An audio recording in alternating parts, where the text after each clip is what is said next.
Hey everybody, before we get started, I just want to say thanks once again to Raycon for sponsoring this video. Listen, getting good sound and essential smart tech features shouldn't mean having to break the bank, and that's why Raycon earbuds give you the same high quality sound as other premium audio brands for half the price. Raycons have up to 8 hours of continuous playtime and a 32-hour battery life, and they're also noise isolating, which means I won't get distracted when I'm working on editing a new video. They also offer 3 customizable sound profiles, and their optimized gel tips ensure they fit comfortably in your ears and stay there, even on my giant head. So if you want to listen to your favorite music, podcast, or just a snarky Canadian talking about old monster flicks on the go, Raycons are a great way to do it. And besides getting great earbuds, you'll also be helping to support this channel, so thank you for that. Click the link in the description box or go to buyraycon.com/Tenold to get 20% off your Raycon purchase plus free shipping.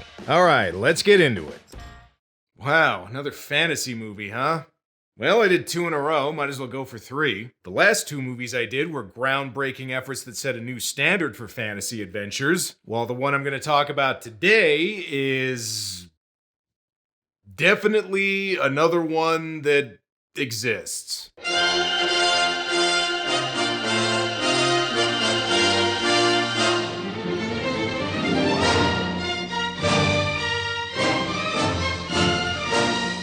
So in my 7th Voyage of Sinbad video, I mentioned that Ray Harryhausen had some trouble getting the movie made, shopping the idea around to several different movie studios and producers. One of those producers was Edward Small, who turned the project down, thinking it didn't have enough commercial appeal. Then when Sinbad came out and was a hit, Small said, "Shit, I probably should have produced that. I know, I'll just make my own version." And I am not kidding about this being Edward Small's version of Sinbad, because this movie is basically an unofficial remake of 7th Voyage, just with the story moved from an Arabian Nights setting to a medieval European one. Small even went so far as to hire the same director, Nathan Duran, the same star, Kerwin Matthews, and the same villain, Torrin Thatcher. So Edward Small managed to get some of the most important people who worked on 7th Voyage of Sinbad, with one huge exception. Yeah, turns out Small wasn't able to get Ray Harryhausen to do the effects for this one, but it still has stop-motion monsters, this time being done by a company called Project Unlimited. Now, that shouldn't be a big deal. I mean, how many people think of 7th Voyage as a Ray Harryhausen movie anyway? So in 1962, we got Jack the Giant Killer, not to be confused with Jack the Giant Slayer, which is an unrelated 2013 film directed by Brian Bad Touch Singer, although there was an Asylum cash-in of that movie called Jack the Giant Killer, so maybe I'll have to do that one someday. This one isn't nearly as famous or influential as 7th Voyage, but it has gotten a bit of a cult following over the years, even getting the riff tracks treatment in 2012. Oh, and here's another weird piece of trivia. When I mentioned that this is basically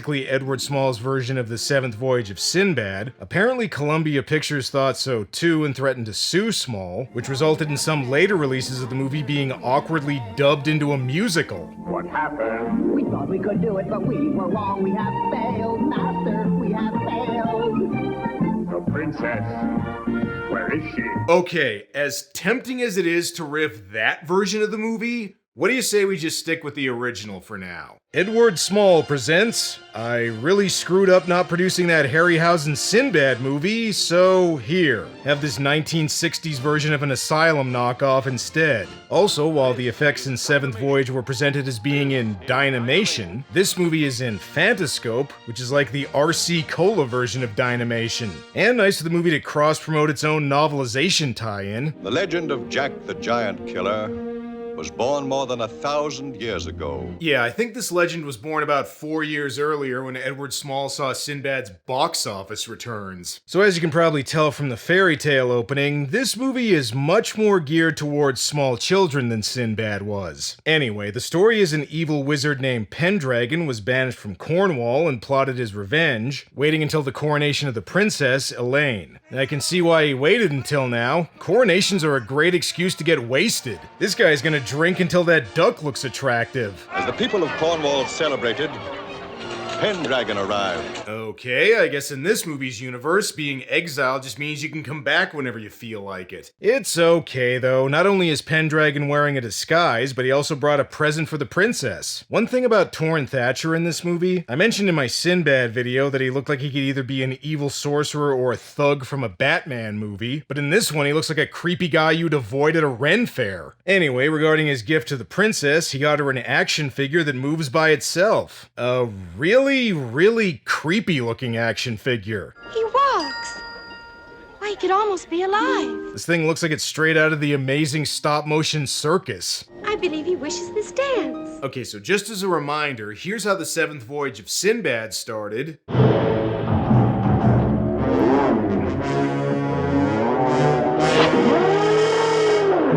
And here's how this movie starts.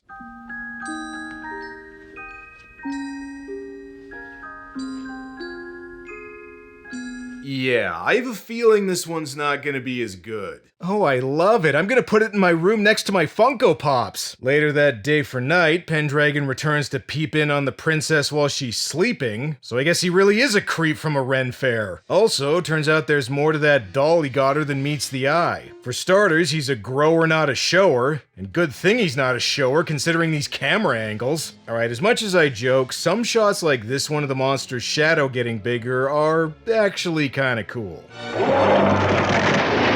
Okay, 10 minutes in and we've already got a giant stop-motion monster, so at least Edward Small knew what the main appeal of the seventh voyage of Sinbad was, even if he made a huge mistake not hiring Ray Harryhausen. Speaking of Harryhausen, does this giant look familiar at all? Alright, I guess Edward Small thought he could one-up the Cyclops from Seventh Voyage by giving it 2 eyes instead of 1. As far as the stop-motion here, it's not terrible for when this movie was made, but it is not even close to Harryhausen stuff, both in terms of technical quality or the little touches and attention to detail that Harryhausen put into his work that made his creatures so memorable. The animation really varies here too. There's times where it's fairly fluid and smooth, but then there's other shots where it gets really choppy, almost like the animators had to rush to get it done. What's surprising about this is one of the animators here was Jim Danforth, who also worked on When Dinosaurs Ruled the Earth, which has some of the best non-Harryhausen stop-motion animation of the time. However, I do like that they included some blood in a kid's movie. Oh crap, a giant just made off with a princess. It's been years since giants were banished.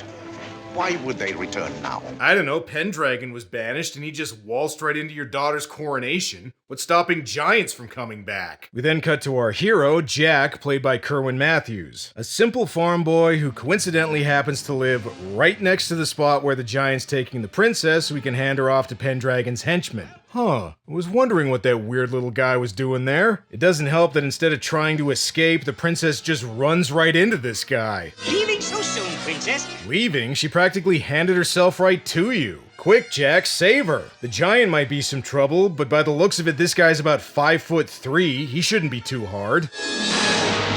Okay, now time to take care of the giant. You could find a torch to blind it with and then lead it off a cliff like you did with the Cyclops and Sinbad. Yeah, you'll have to do twice as much blinding this time, but it might be worth a shot. Turns out Jack doesn't need to do that though, since the giant just hurts himself.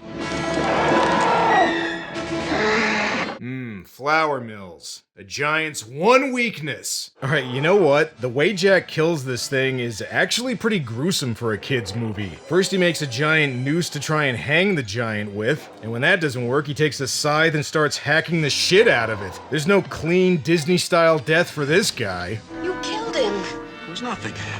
I kill a giant every morning before breakfast. Starts my day right. Yeah, screw Folgers. The best part of waking up is fucking a giant up. The king is so grateful that Jack saved his daughter that he makes him a knight and tasks him with protecting Elaine. That's right, Jack. Instead of giving you money as a reward, I'm assigning you more work. Oh well, at least you got a medieval Captain EO costume and some jewelry out of it. And hey, looks like the princess has the hots for him too. Maybe she wants to find out if he's also Jack the Pussy Slayer. Spoiler alert, He is not. Meanwhile, Pendragon's henchman goes back to his Spirit Halloween castle, and Pendragon is so disappointed he let the princess get away that he furiously bitch slaps him in anger. Oh well, at least Torrin Thatcher got a nice widow's peak wig for this movie. By the way, Pendragon has a bunch of background monster henchmen who look like they're from a Sid and Marty Krofft show if it was made by Rob Zombie. Which honestly could end up happening someday. I mean, he did make the Munsters. Anyway, to protect the princess, the plan is to send her away to a convent accompanied by Jack, who is now dressed like Simple Simon, which I guess would make him Simple Jack. But uh-oh, looks like one of Elaine's handmaidens is secretly working for Pendragon and tells him about this. She sailed with the morning tide. What kind of a voyage is it to be, eh, Tubo? Well, it ain't gonna be a seventh voyage of Sinbad, that's for sure. Case in point, Jack's crew has a little kid named Peter on board because... sure, why not? Alright, look, the genie from Seventh Voyage may have been a kid, but he still served a purpose in the story. Here, Peter's just kinda there and doesn't really have any bearing on the plot at all. And some of you are probably saying, well, he's just there to appeal to kids. Well, guess what? I first saw this movie as a kid, didn't remember Peter at all until I rewatched the movie for this video. I remembered the monsters, but this kid completely slipped my mind. And you know why? Because kids like monsters, not unnecessary kid characters. And as long as I'm making comparisons to Sinbad... I wish I didn't have to go into hiding. Wish I were a genie to make your wish come true. Little on the nose there, Edward. Then we'd fly away in my magic carpet. Okay, come on, Jack. Focus on what type of fantasy movie this is. Before Jack's able to get some princess poontang, he ends up getting cock-blocked by some of Pendragon's witches when they attack the boat. Witches! Witches! Alright, I kinda glossed over this in my Seventh Voyage video, but there's a part in that movie where Sinbad's crew is almost driven mad by some sirens. However, we didn't actually see the sirens in that movie, so I guess this one gets points for actually showing the witches. I also gotta admit that I kinda like all the weird filters and effects they're using here. It almost gives this part a trippy, psychedelic vibe. Another thing, even though a lot of these monsters look pretty silly and cartoonish, a few of them are surprisingly creepy for a kid's movie. And just like how the princess ran towards Pendragon's henchmen earlier, instead of the witches forcing her inside this carriage, she just kinda gets in by herself. Now that they got the princess, they're off to kidnap baby Oscar from Dana Barrett. Good news, fellas, the filter's off. Bad news, this guy's dead. Even more bad news, the kid isn't. Oh, and remember in Seventh Voyage when Sinbad's crew mutinied and tried to take over the ship? Well, the same thing happens here because, hey, gotta make sure we hit all the same beats that movie did. The only difference is that in this version, instead of getting his ship back, Jack gets thrown overboard along with Peter.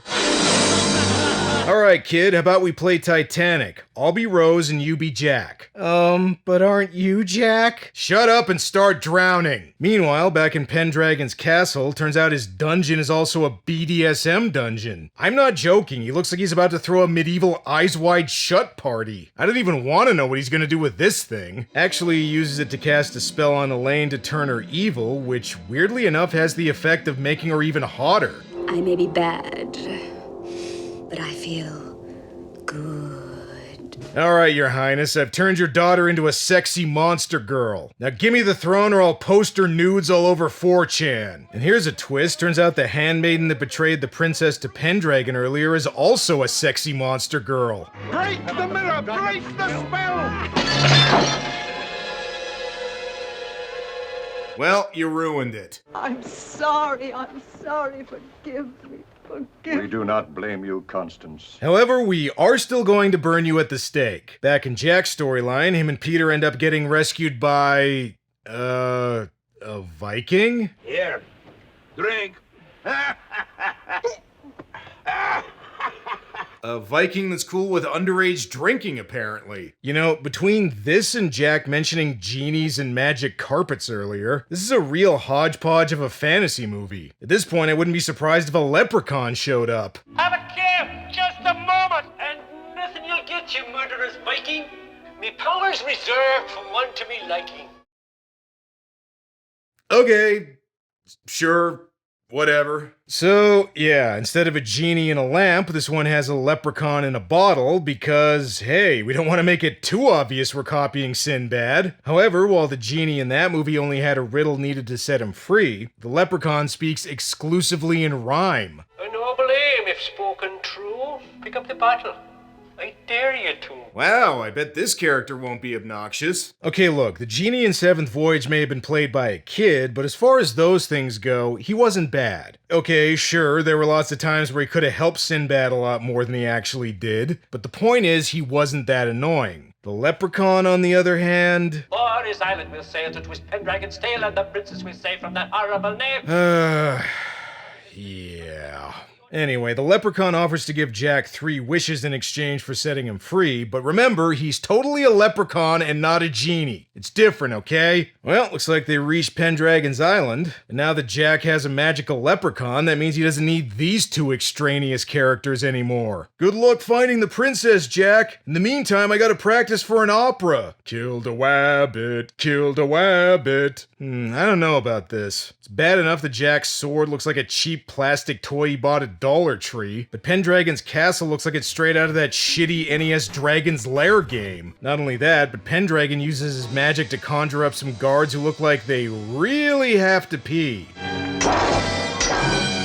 Hey, remember in Seventh Voyage when Sinbad had that sword fight with the reanimated skeleton? Well, this isn't nearly as impressive, but it does technically have swords and skeletons, so it's the best you're gonna get here. Oh crap, Jack lost his incredibly wobbly sword. What is he gonna do? Look about you.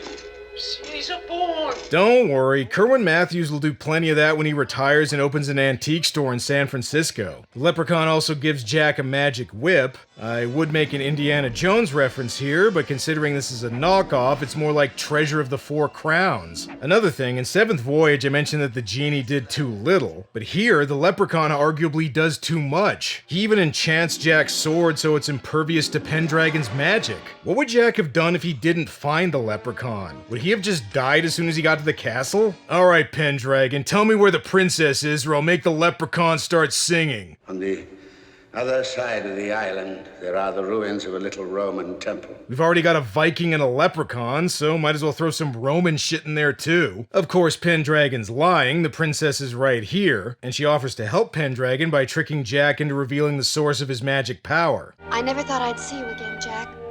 We have the luck of the Irish on our side. Of course, he gets his power from an enchanted bottle of Jameson. Elaine's got the right idea, just feed Jack some coke. Then he won't be able to shut up about his magical leprechaun. Or make him pass out. That must have been some really shitty coke. In the process, the leprechaun ends up getting tossed overboard, and Jack and his friends are captured by Pendragon, where he proceeds to... turn the Viking into a dog? Well, now this movie's ripping off The Thief of Baghdad. Oh, and he turns Peter into a chimp because, sure, we've already got an unnecessary kid in the movie. Fuck it, throw a chimp in there too. The thing Jack's the most upset about, though, is Pendragon turning Elaine into a sexy monster girl. You found me beautiful once. Honey, you got real ugly. I don't know, Jack. I'm kind of digging her new look.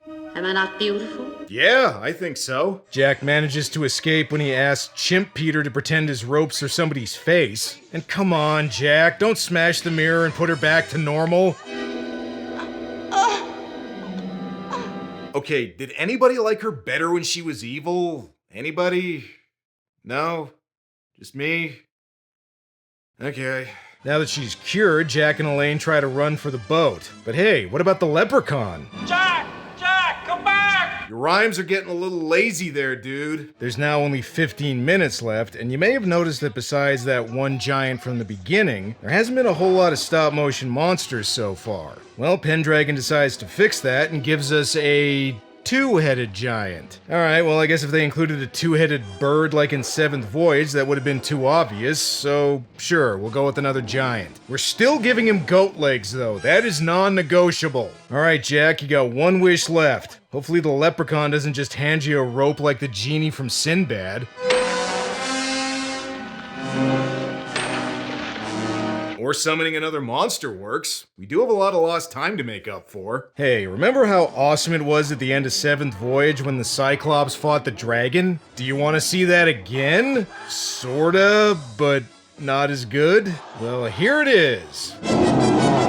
You know, I just realized another problem with the monsters in this movie. Not only is the animation not as technically good as Harryhausen's, but the designs aren't either. In The Seventh Voyage of Sinbad, even though they were animated, the monsters were still believable as fantasy creatures. In this one, they just kinda look like cartoons with big googly eyes and goofy designs. These things look like they'd be more at home on the island of misfit toys than Colossa. It doesn't help that most of the sea monster's fighting technique consists of pimp slapping the giant.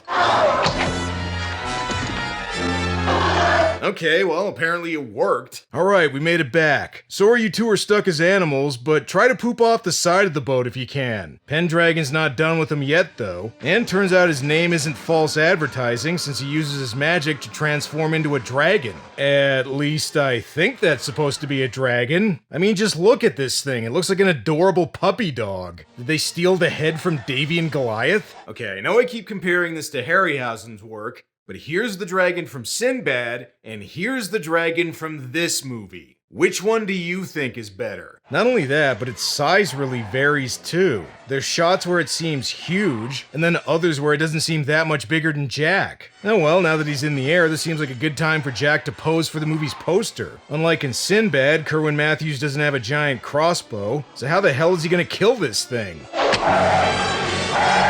By hacking the shit out of it, that's how. When in doubt, always rely on some kid movie gore.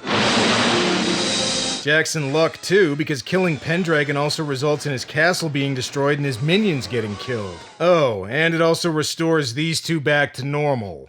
Shit. And again, I gotta ask, if Pendragon hadn't followed him so that Jack could kill him, would they have just stayed animals forever? And Seventh Voyage ended with the genie being set free, so better let the leprechaun out of his bottle. After 1,000 years, it's getting pretty ripe in there. Free at last! Faith and Bagora, thank you, Jack. Now I'm off to the hood, and then I'll be back. The end. So that's the Seventh Voyage of Jack the Giant Killer, and this movie is proof that if you want to make a Ray Harryhausen style movie, you really need to make sure Ray Harryhausen's invited. Plot and monster similarities aside, this really shows the impact Harryhausen had on his movies. Like I said, the stop motion here isn't terrible, but it doesn't have the magic touch that Ray brought to his work, and the action sequences aren't nearly as memorable. Also, while Sinbad could be enjoyed by both kids and adults, this one is geared much more towards small children. The movie's still fairly enjoyable, there's enough monsters and colorful stuff so that it's never boring, but while The Seventh Voyage of Sinbad was a groundbreaking movie that set a new standard for fantasy films, Jack the Giant Killer is just kinda following in its footsteps. Alright, that's enough fantasy stuff for now. Next episode I think I'll change things up and do something more normal. Well, normal for me anyway. Well, that's all for now. Until next time.